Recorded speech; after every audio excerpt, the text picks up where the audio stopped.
Bonjour à tous, bonjour à toutes, je suis très heureux de vous retrouver avec cette nouvelle vidéo pour un temps de partage spirituel. J'ai relu cette semaine le texte de dimanche dernier sur les pèlerins d'Emmaüs.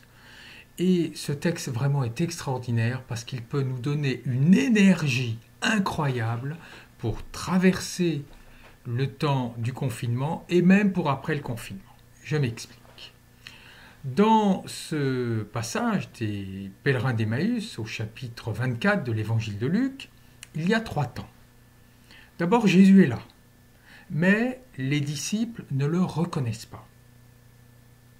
Pourtant, Jésus les accompagne, il explique la Bible, et puis il célèbre la scène, et là, deuxième temps, il y a une prise de conscience des disciples qui reconnaissent Jésus.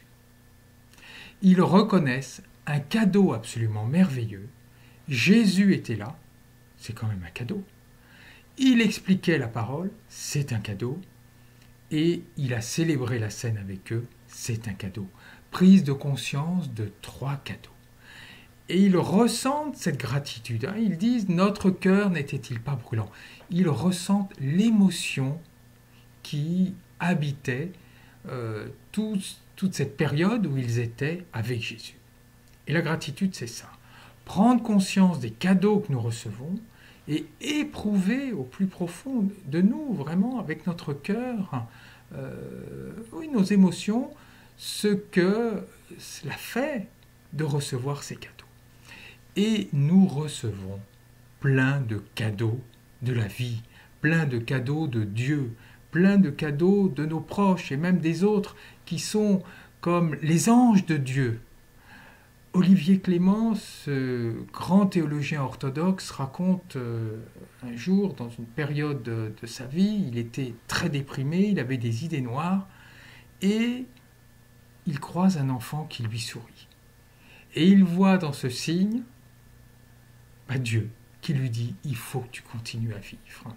Il a reçu cela avec beaucoup de gratitude et ça lui a redonné de la force. Donc vraiment, prenons conscience pendant le confinement de tous ces cadeaux que nous recevons, des coups de téléphone, des gestes d'amitié, le temps qui est souvent clément, la luminosité. Nous avons des tas de cadeaux que nous recevons.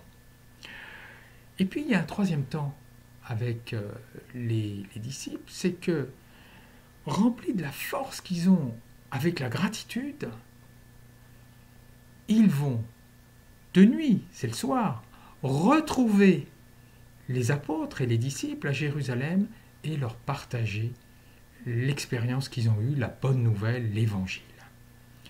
Ils reçoivent de la force. La gratitude est une véritable force, une énergie. Par la gratitude, vraiment en vivant la gratitude comme les disciples d'Emmaüs, nous aurons cette force pour traverser la période du confinement, mais aussi après le confinement pour retrouver nos activités habituelles. Alors, oui, prenons conscience chaque jour des cadeaux que nous recevons de la vie, des cadeaux que nous recevons de Dieu, et nous recevrons une force incroyable pour traverser cette période de confinement et même après.